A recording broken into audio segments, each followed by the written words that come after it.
Давай. Aka ukali, men kimligini aytmayman otini.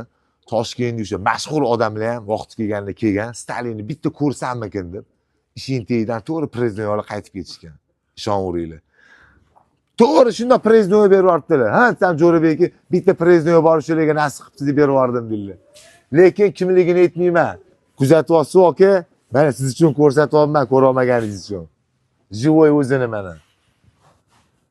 Hamma gap mana shu odamda. Hamma gap mana shu odamda.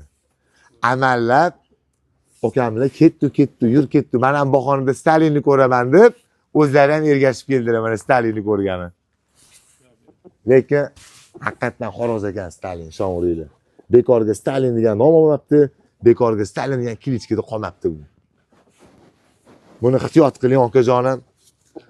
Misol bu butun O'zbekistonni ozgina bo'lsa ham faxri.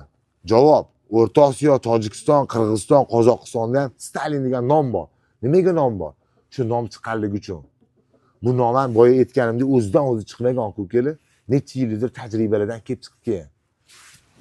Hammamiz iloyim shunaqa zo'rlarni boqiylik, shunaqa zo'rlarni nomini betonlarga emas, svarkalarga, temirlarga yozib qo'yaylik, uchmaydigan qilib.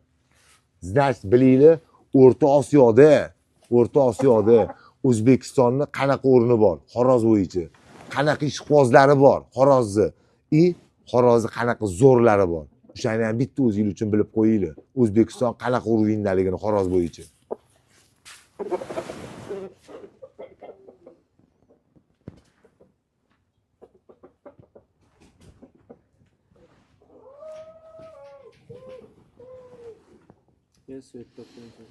Anvarboy aka, siz